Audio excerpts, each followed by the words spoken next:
Bueno, hermanos, después de esta hermosa alabanza y comunión, tomémonos un momento para permitir que la palabra de Dios nos hable al corazón. Es un tiempo de escuchar, reflexionar y dejarnos transformar por el Espíritu Santo.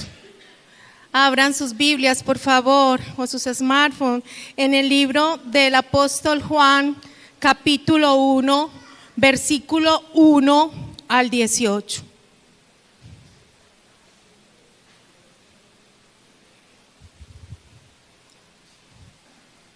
Juan 1, del 1 al 18.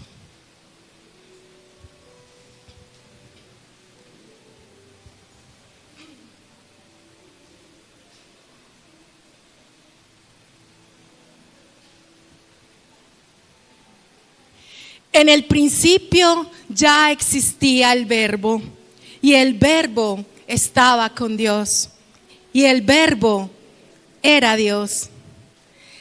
Él estaba con Dios en el principio. Por medio de Él todas las cosas fueron creadas. Sin Él nada de lo creado llegó a existir. En Él estaba la vida, y la vida era la luz de la humanidad. Esta luz resplandece en las tinieblas, y las tinieblas no han podido extinguirla. Vino un hombre llamado Juan. Dios lo envió como testigo para dar testimonio de la luz, a fin de que por medio de él todos creyeran. Juan no era la luz, sino que vino para dar testimonio de la luz. Esa luz verdadera, la que alumbra a todo ser humano, venía a este mundo. El que era la luz ya estaba en el mundo, y el mundo fue creado por medio de él, pero el mundo no lo reconoció. Vino a lo que era lo suyo, pero los suyos no lo recibieron. Mas a cuantos lo recibieron, a los que creen en su nombre, les dio el derecho de ser hijos de Dios. Estos no nacen de la sangre, ni por deseos naturales, ni por voluntad humana, sino que nacen de Dios. Y el Verbo se hizo hombre y habitó entre nosotros. Y hemos contemplado su gloria, la gloria que corresponde al Hijo unigénito del Padre, lleno de gracia y de verdad. Juan dio testimonio de él, y a voz en grito proclamó: este es aquel de quien yo decía, el que viene después de mí es superior a mí, porque existía antes que yo. De su plenitud todos hemos recibido gracia sobre gracia, pues la ley fue dada por medio de Moisés, mientras que la gracia y la verdad nos han llegado por medio de Jesucristo. A Dios nadie lo ha visto nunca. El Hijo unigénito, quien es Dios y quien vive en unión íntima con el Padre, nos lo ha dado a conocer. Amén.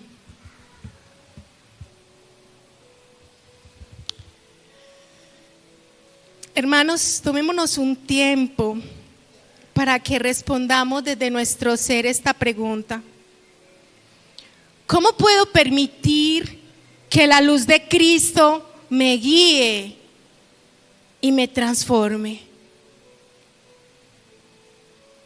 ¿Cómo? ¿Cómo puedo permitir que la luz de Cristo me guíe y me transforme?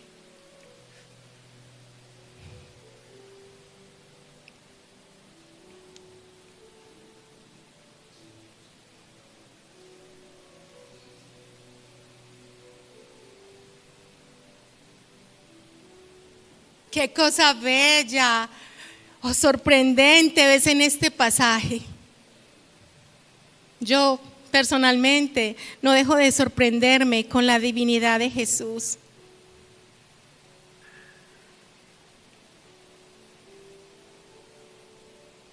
No dejo de sorprenderme con su preexistencia.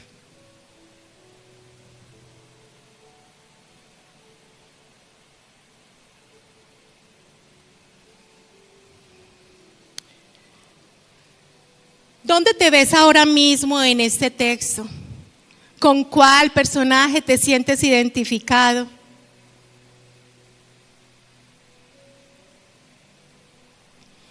A mí me gustaría reflejarme en Juan, cómo la misión en su vida era dar testimonio siempre de la luz, que es Cristo Jesús.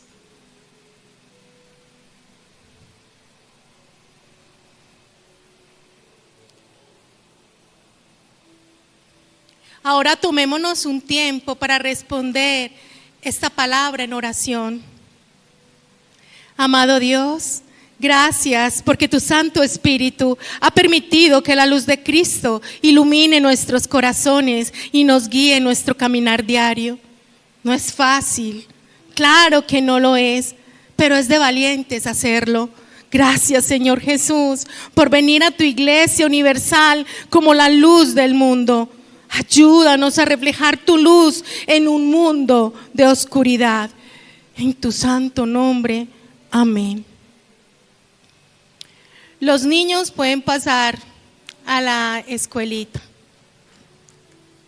Sigamos orando por la salud de nuestro hermano Rubén para que se recupere pronto.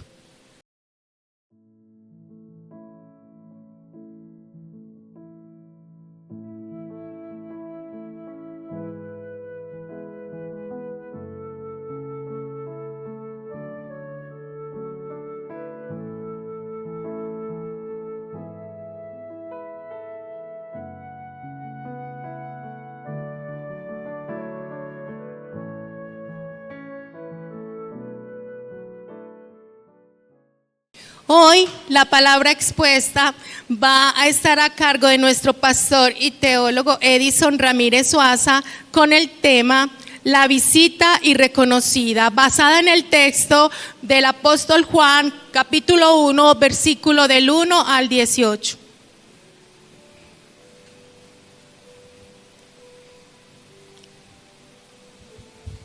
Me permite orar por este paso.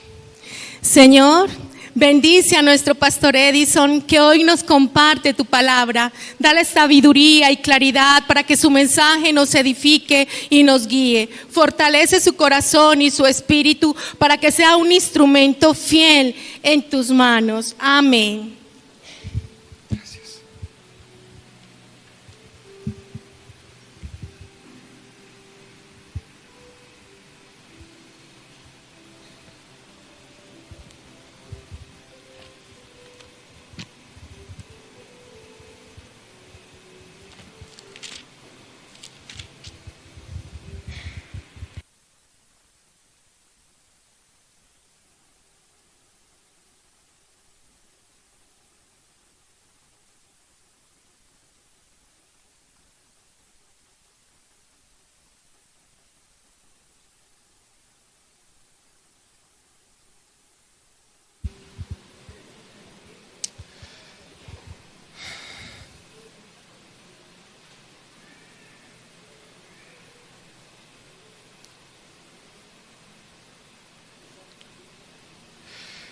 Recuerdo que hace algunos años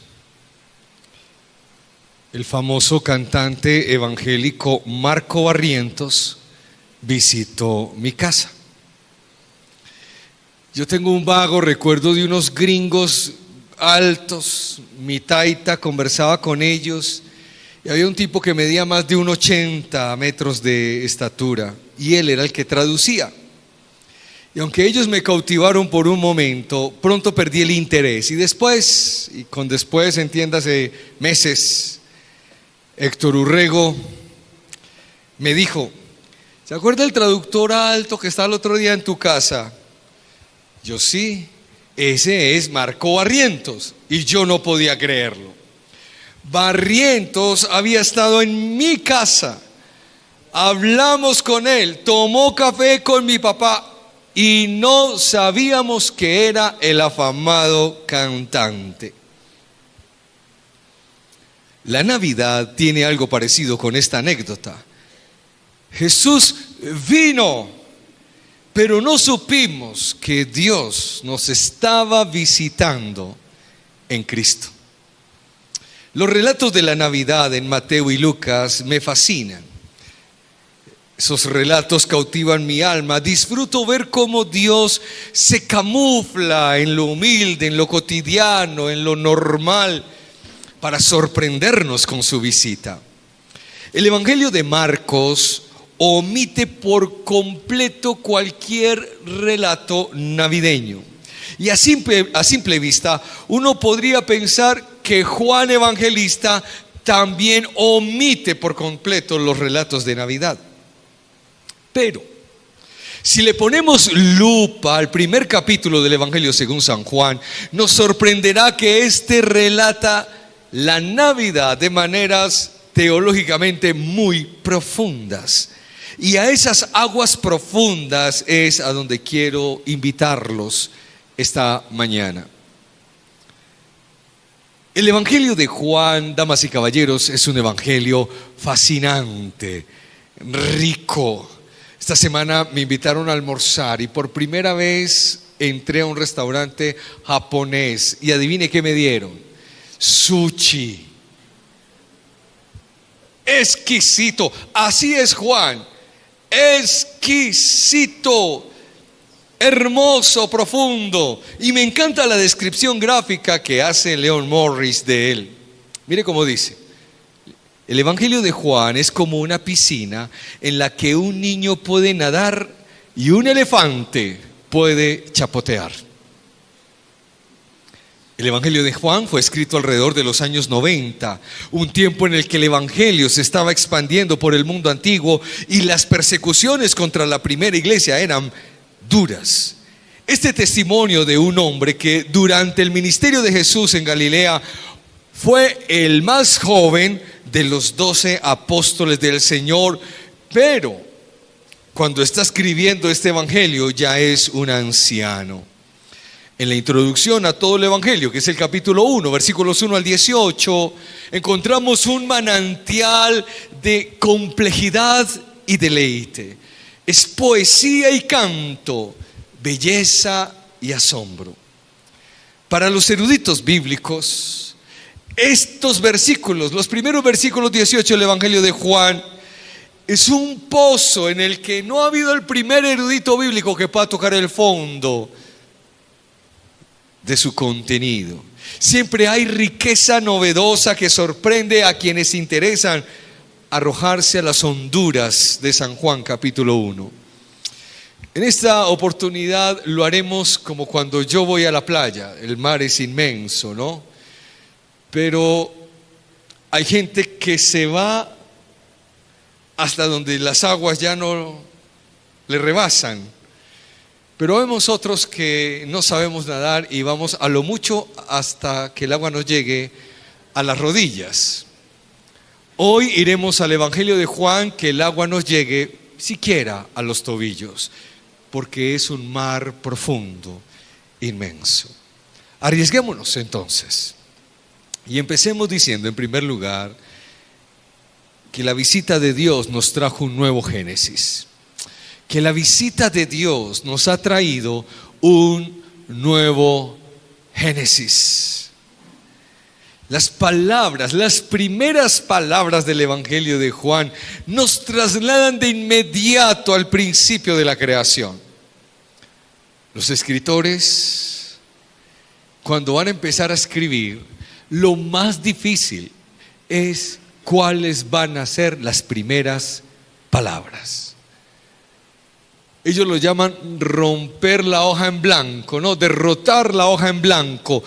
¿Cuál va a ser la primera palabra que voy a plasmar? Y cuando Juan se encuentra con su hoja en blanco y tiene que derrotar la hoja en blanco, él pensó por mucho tiempo ¿cuál va a ser la primera palabra?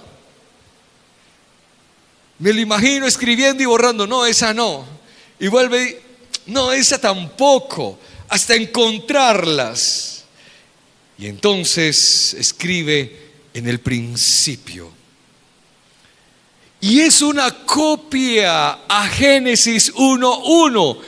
En el principio creó Dios los cielos y la tierra. Si usted ha leído con atención la creación en Génesis capítulo 1, notará que el primer obstáculo que Dios tuvo que derrotar fue la nada. ¿Qué es la nada? Nada es aquello en lo que puede pensar una piedra. Eso es nada. Y Dios tuvo que derrotar eso. Lo segundo que Dios tuvo que derrotar fue el caos. Lo tercero que Dios derrotó en Génesis 1 fue la oscuridad. Y la estrategia divina para derrotar la nada, el caos y la oscuridad fue la palabra. Y dijo Dios. Note usted que todo es creado embellecido por la palabra. Es la voz de Dios la que arroja una fuerza jamás conocida por la humanidad, que tiene poder para crear, para dar vida, luz, contenido, belleza a lo que no existía. Un poeta bíblico en el Salmo 33, versículos 6 al 9, lo dijo así: por la palabra de Jehová fueron hechos los cielos, y todo el ejército de ellos por el aliento de su boca. Él junta como montón las aguas del mar y pone en depósito los abismos. Tema a Jehová toda la tierra, teman delante de él todos los habitantes del mundo, porque él dijo y fue hecho. Él mandó y existió. Ahora bien, si la palabra de Dios creó todo lo que existe, entonces la palabra es antes a toda la creación. Y si es antes a toda la creación, la palabra de Dios es eterna, pues ya era antes de que existiera el tiempo y el espacio. Antes del principio ya es la palabra de Dios como persona divina que da vida, sentido, significado, propósito, destino a todo lo que crea. Es más, desde esa eternidad pasada, la palabra vive en una unidad inexplicable con Dios el Padre. Dice San Juan 1:1, y la palabra estaba con Dios. En el mismo San Juan 17, verso 5, Jesús dijo orando: ahora pues, Padre, glorifícame tú al lado tuyo con aquella gloria que tuve contigo antes de que el mundo fuese. Antes de que existiera el tiempo y el espacio, Jesús, la palabra, compartía la gloria con Dios Padre. En esta oración de San Juan 17:5, Jesús confiesa su anhelo de regresar a la eternidad de Dios para disfrutar esa glorificación que ninguno de nosotros todavía conoce. Entonces, la gloria de Dios, como algunas manifestaciones, la conocemos como pequeñas dosis soportables de su presencia, de su poder, de su bondad, de su salvación, en fin. Pero la gloria de Dios a plenitud, ninguno de nosotros la conocemos. Ninguno. Es más, no somos capaces de resistirla. Pero esa gloria de Dios ya ha salido a nuestro encuentro. Está viniendo. Pronto tendremos un encuentro con la gloria de Dios. Y esa palabra que habita desde la eternidad es Dios mismo también.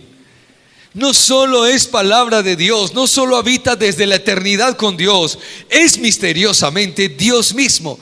Y la palabra era Dios. La palabra misterio, algunos la entienden como exceso de luz. Pensemos que que estamos en tierra caliente. Pensemos que es verano. Imaginemos que es mediodía. El cielo es azul, azul, completamente azul. El sol está con toda su fuerza. Y todos nosotros nos quitamos los lentes y tratamos de mirar el sol a mediodía en pleno verano. ¿Somos capaces? No. El exceso de luz no nos deja ver. Misterio. Exceso de luz. Es un misterio que la palabra de Dios, que actuó con el poder creador en el principio, es también Dios. En el versículo 2 de San Juan 1, sin perder de vista Génesis 1, el anciano Juan insiste que todo fue creado por la palabra de Dios. Esa palabra es la vida, pero la palabra también es luz para la humanidad. Hermanos míos, estos versículos son muy densos. Pero hoy podemos sumergir un poco nuestras manos a un pozo profundo que no abarcan toda el agua del pozo, pero sí pueden sacar algo para beber de él. Y lo que ofrezco para beber con lo poco que abarcan mis manos al sumergirlas en este pozo teológico de San Juan 1 es esto. Jesús ha venido para darnos un nuevo comienzo, un nuevo Génesis. Un nuevo Génesis en comunión con Él. Un nuevo Génesis en nuestra historia existencial, donde dejamos de ser tontos que andan a ciegas por la vida para ahora vivir en la luz de Cristo. Estábamos en el caos del pecado, pero Él ha venido a darnos su vida. Estábamos muertos en nuestros delitos y pecados, pero Él con su misericordia nos ha dado la vida de Cristo, y de su vida vivimos tú y yo.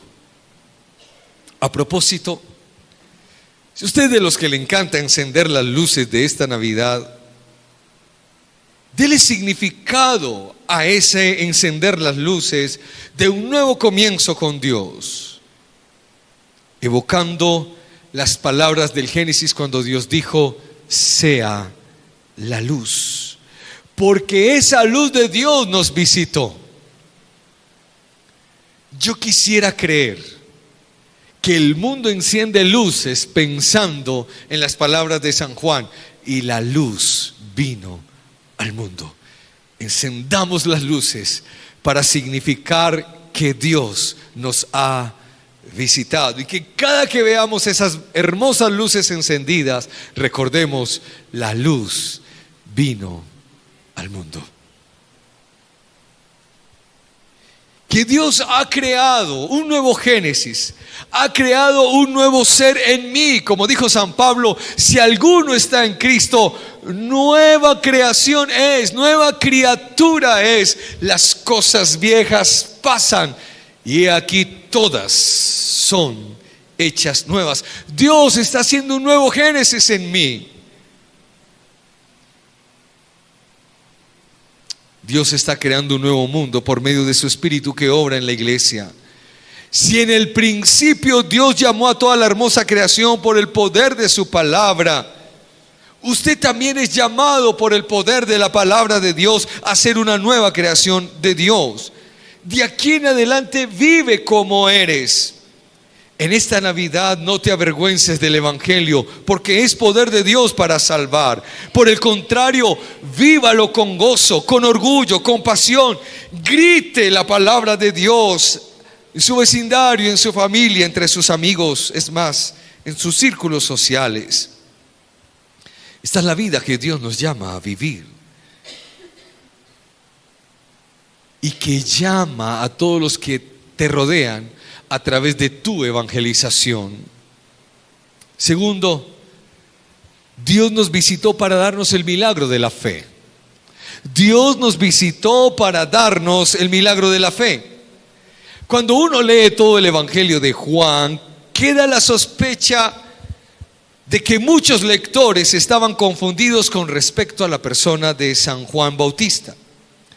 Lo digo porque el Evangelio constantemente dice: Él no era la luz, San Juan no es el Cristo. Pilas, sígame por favor. San Juan capítulo 1, versículo número 6. Todos conmigo, San Juan 1:6. Vino un hombre llamado Juan. Dios lo envió. Hasta ahí vamos bien. 7. Como testigo para dar testimonio de la luz, a fin de que por medio de él todos creyeran. Pero mire pues la salvedad que hace en el versículo 8. Juan no es la luz. Vino a dar testimonio de la luz, pero no es la luz. Él no es la luz verdadera.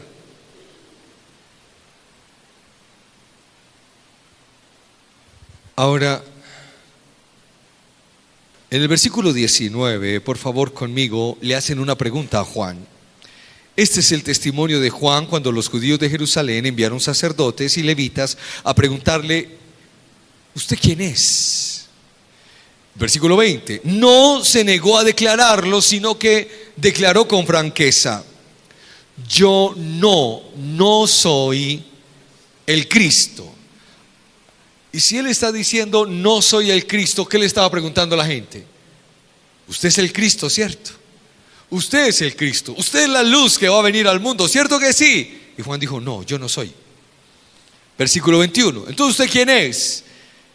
Entonces él les dijo: ¿y ustedes no saben quién soy yo?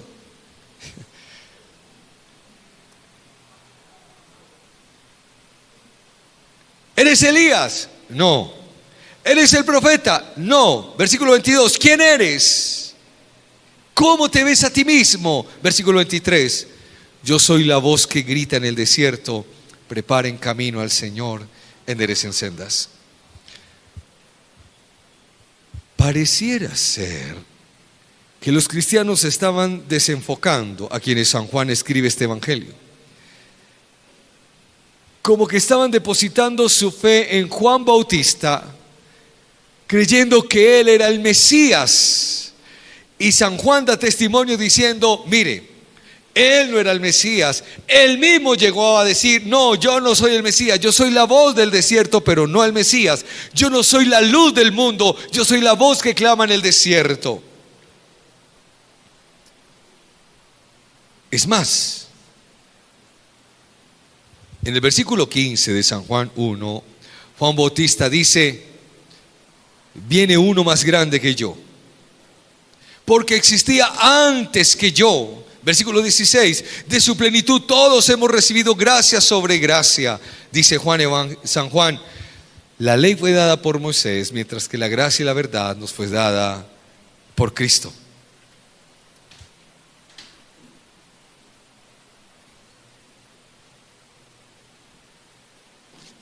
Juan escribe a una iglesia. Aquí hay dos Juanes, no, San Juan el que escribe y San Juan Bautista, son dos Juanes distintos. Juan el que escribe, parece ser que su comunidad tendía a extraviar su fe fácilmente y dejaba de poner su mirada en Jesús para ponerla en los siervos de Cristo, cosa común que sucede hoy también. Y la Navidad la podemos definir como esa visita especial de Dios para que nuestra fe se fundamente solo en Él. No niego la posibilidad que tengamos de admirar y apreciar a algunos ministros del Evangelio, pero que sea admiración, porque nuestra fe no está en ellos, está en Cristo. No la pierda. Si dejas de creer en Cristo, tu vida se hace miserable. Si dejas de creer en Cristo, tu existencia es sin sentido. Si dejas de creer en Cristo de todo corazón, se congela tu esperanza. Si dejas de creer en Cristo, perderás tu alma en condenación eterna. Así que, damas y caballeros, que esta Navidad sea para fortalecer tu fe. Creemos en Jesucristo. Él es la luz que vino al mundo. Él sí es el Cristo. Tercero, Dios visitó una humanidad descortés. Dios visitó una humanidad descortés. Con la palabra descortés me refiero a que la humanidad fue grosera, desatenta cuando Dios nos visitó. Si hay una cosa que caracteriza a la gente paisa es la amabilidad, los buenos anfitriones que somos cuando recibimos visita. Un tintico, un buñuelito, se lo traigo con una almojabanita. Los paisas somos muy buenos anfitriones. Somos, cuando recibimos visita, lo mejor. No solo en las casas, en la misma ciudad. Usted llega a Medellín y la gente es maravillosamente amable, gentil, cordial. Pero cuando Dios nos visitó, fuimos todo lo contrario. Dios vino a su propia creación, a su propia casa, y nosotros echándolo de la casa de Él. Vino a lo suyo, pero los suyos no le recibieron. Imagine conmigo lo siguiente. Vamos a suponer que todos tenemos casa propia. Y usted se ha ido a pasear, no sé a dónde. ¿A dónde? A Panamá. Y se quedó paseando en Panamá 2 años. Después de 2 años usted regresa a su casa, pero su casa la ha estado habitando su familia. Y vamos a suponer que cuando usted llega a su casa no le quieren abrir. Cuando usted abre la puerta ya no hay una cama para vos. Te dice, no, aquí ya no hay lugar. Pero si esta es mi casa, de malas, aquí no hay lugar para usted, váyase. Pero por lo menos deme un tinto. Esta es tu casa, pero aquí no hay tinto para ti.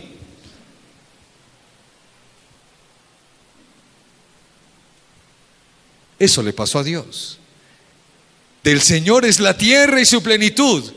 Vino a su tierra y nosotros es que no, usted aquí no cabe. No, aquí no hay lugar para ti. Pero ¿cómo así si todo esto es mío? Esto dibuja el retrato de un Dios rechazado. El texto no dice que no lo conocieron, dice que no lo recibieron. A lo suyo vino, pero los suyos no lo recibieron. Jesús dibujó en otra parábola el rechazo. Dios es el Dios rechazado. Escuchen, el dueño de una finca plantó un viñedo y le puso un cerco. Preparó un lugar para hacer vino y levantó una torre para vigilarlo todo. Luego alquiló eso a unos labradores y se fue de viaje. Cuando llegó el tiempo de la cosecha, mandó unos criados para pedir el arriendo. Pero los labradores echaron mano a los criados, golpearon a uno, mataron a otro y apedrearon a otro.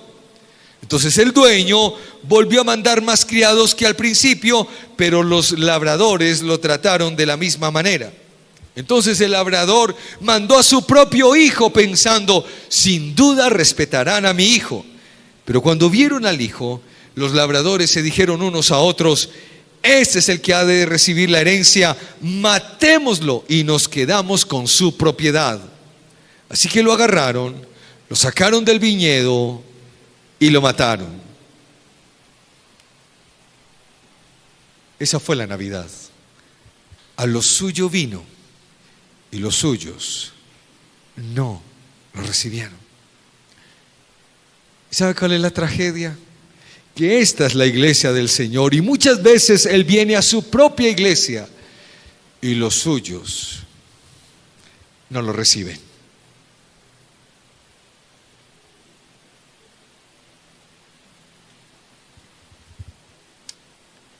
A mí me parece que en Navidad algunos nos volvemos demasiados descortés con Dios. Celebramos la Navidad, pero queremos celebrar una Navidad sin Jesús. Es como si celebráramos tu cumpleaños, pero usted no está invitado a tu cumpleaños. ¿Qué celebra la Navidad? El nacimiento de Jesús. Y Jesús no lo queremos en Navidad. Algunos en Navidad, y por supuesto estoy hablando de gente de otras iglesias, en lugar de seguir a Cristo en este mes, lo que hacen es apartarse de Cristo este mes. Es un rechazo a Jesús. Los pesebres ya no tienen representación de Cristo. Ahora ponen una cantidad de muñecos que nada tienen que ver con Él. El protagonismo de la Navidad se lo robó un viejo barrigón barbao que viste de rojo. El Dios del consumo nos hace rechazar la humildad del pesebre. El egoísmo nos derrota una y otra vez sin descanso hasta expulsar a Dios, inclusive de nuestras propias vidas.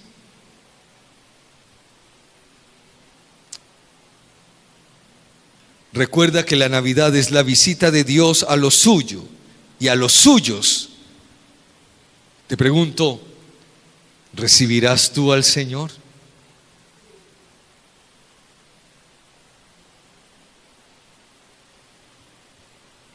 En cuarto lugar,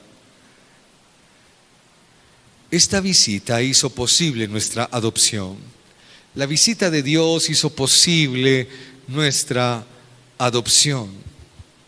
En medio de tantos rechazos, unos cuantos sí lo recibieron. Unos cuantos abrieron la puerta de su casa, de su vida, de par en par, y le dijeron: bienvenido. Algunos de ustedes quizás disfrutan evangelizar. Y algunos de ustedes quizás evangelizando han usado Apocalipsis 3:21, que dice: yo estoy a la puerta y llamo. Si alguno oye mi voz y abre la puerta, entraré a él, cenaré con él y él conmigo. Y pensamos que ese versículo bien se le puede dedicar a personas que no conocen del Señor, pero eso es un grave error. Apocalipsis 3:21 es un versículo dedicado a la iglesia. Si usted lee el versículo que sigue, notarás que dice: si alguno tiene oídos, oiga lo que el Espíritu dice a la iglesia. ¿Y qué le dice el Espíritu a la iglesia? Yo estoy a la puerta y llamo. Jesús tocando a la puerta de su iglesia. Increíble. Increíble. Si alguno oye mi voz en la iglesia, imagínate, si alguno oye mi voz, y pareciera increíble, pero es verdad. Algunas personas cierran su voz y abren el WhatsApp justo cuando Dios está hablando en el sermón. Abren redes sociales precisamente en el sermón. Hacen una cantidad de cosas en sus celulares precisamente. Y claro, ¿qué tiene que hacer el maestro? Yo estoy a la puerta. Si alguno oye mi voz, cuando un predicador da un sermón, sabe que no todos oyen. Arrojamos la semilla del evangelio esperando que alguien escuche de manera significativa.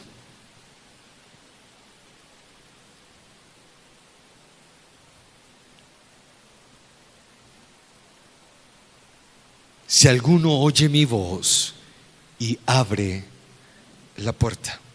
Un pintor inglés dibujó Apocalipsis 3:21 y está la imagen de Jesús tocando una puerta, pero no tiene chapa. Y lo que está queriendo decir es que la puerta se abre únicamente desde adentro, del otro lado. Si oyes y me abres, yo entro. Y hay que abrir esa puerta. Por favor, escuche que Él llama a tu puerta en esta Navidad y dígale: bienvenido al corazón mío, bienvenido a la mente mía, bienvenido a la torre de control de toda mi alma, bienvenido a mi familia, bienvenido a mis proyectos, bienvenido a mí. Y la Biblia dice: y a los que lo recibieron, a los que sí lo recibieron. Mire pues cómo dice: a ellos se les da la potestad de ser hijos de Dios. Es decir, que no todos los que están en una iglesia son hijos de Dios. Y qué tragedia yo tener que decirles esto esta mañana. No todos aquí son hijos de Dios. Son hijos de Dios los que abren la puerta, lo invitan a entrar. A esos se les da la potestad de ser hijos de Dios.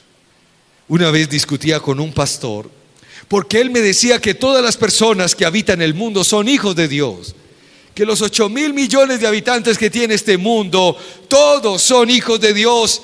Y la verdad es que no, ni siquiera todos los que están aquí presentes esta mañana, no.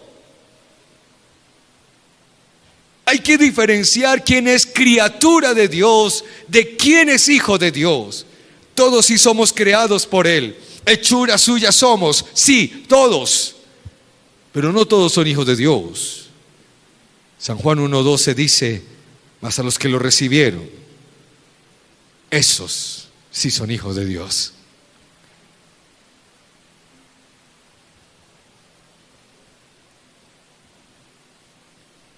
Recibir y creer son las condiciones innegociables para ser hijos de Dios. Y quiero recordarles algo: el Dios de la Biblia no es un Dios de trueque. Él no hace trueque con nosotros. Señor, y si te canto media hora los domingos en la mañana, ¿qué tal si con eso es suficiente para yo ser tu hijo? No. Señor, y si yo doy diezmos y ofrendas, ¿qué tal si con eso alcanza para yo? No. Señor, y si yo rumbeo el sábado en la noche, pero el domingo te adoro, ¿qué tal eso? No. A los que le recibieron y a los que creen en su nombre, solo a ellos, eso no tiene punto de quiebre. Solo esos son llamados hijos de Dios. Me queda faltando mucha tela para cortar, pero hasta aquí alcanzamos a beber de este pozo hoy. Menos mal no teníamos la ilusión de beberlo todo, ¿cierto? Pero lo que hoy se nos ha dado por la bondad de Dios, espero que sea suficiente para calmar nuestra sed de Él. La Navidad, damas y caballeros, escúchenme. La Navidad no puede entenderse como fiestas alcohólicas, reggaetoneras, parranderas, en fin, que hacemos cada que se acaba un año. Navidad no es un perverso y suicida festín de consumismo donde derrochamos los esfuerzos de un año entero. La Navidad, entre otras, es la fiesta de corazones agradecidos, creyentes que pueden ver el milagro del pesebre a través de la cruz de Cristo para vivir una nueva creación en Él. Si alguno está en Cristo, nueva criatura es. El pecado pasa, porque aquí todo es nuevo. Una creación que nos invita al abandono de las presunciones por las cosas materiales. Una nueva creación que nos invita a despojarnos del orgullo y las mentiras.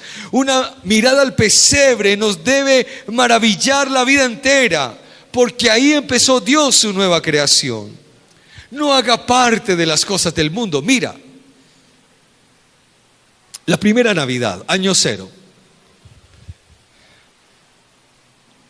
Jesús nace en Belén. Y nadie en Belén, y nadie en Jerusalén, y nadie en Tierra Santa se percata de que Dios nació. Son unos paganos, unos hechiceros de Oriente, los que ven la estrella y dicen: ha nacido el Salvador. Son precisamente los paganos los que sí se dieron cuenta que en Tierra Santa había nacido Dios. Pero los que habitaban Tierra Santa ni la menor idea. Y mira lo que pasó. Cuando ellos llegaron, dice el texto que le dieron ofrendas, oro, incienso, mirra, y lo adoraron. Adoraron.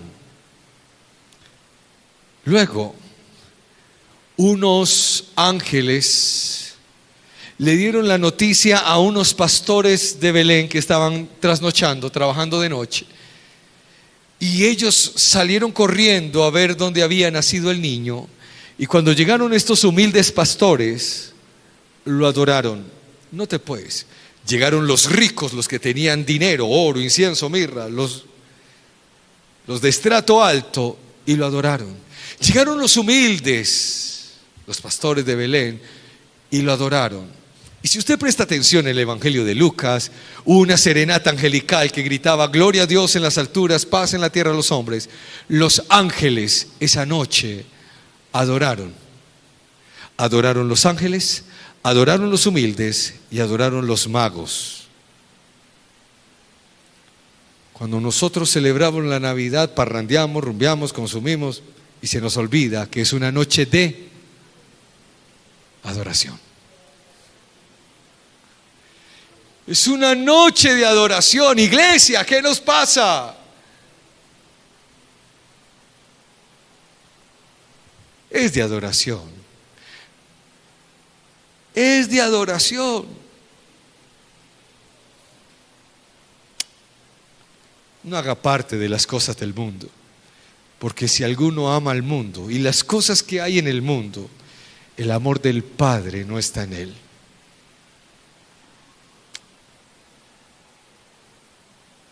Recuerda que la Navidad es la visita de Dios. El Salmo 8 dice: ¿qué es el hombre para que lo visites? ¿Qué es el hombre para que lo visites? A mí me parece que en el cosmos Dios tiene mejores lugares para visitar.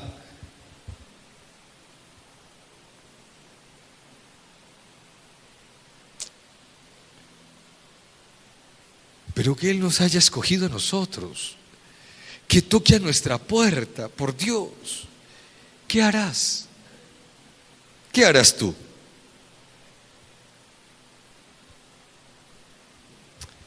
Hijos de Dios, y con esto termino, no creo que lleguemos a recibir una distinción más grande que esa. Usted es hijo de Dios. Esa es la distinción más alta que usted pueda recibir. La distinción más alta que usted pueda recibir no se la puede dar el Congreso de la República, la universidad más prestigiosa del país o del continente, el alcalde municipal, no. La distinción más valiosa que usted pueda recibir se la da el cielo. Hijos de Dios. Viva este fin de año como hijo, hija de Dios. Celebre, festeje, coma, disfrute, invite.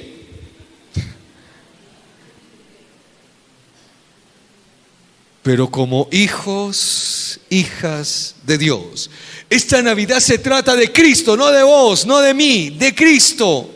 El homenaje es para Él, no para ti. En ese orden de ideas, feliz Navidad. Dios les bendiga.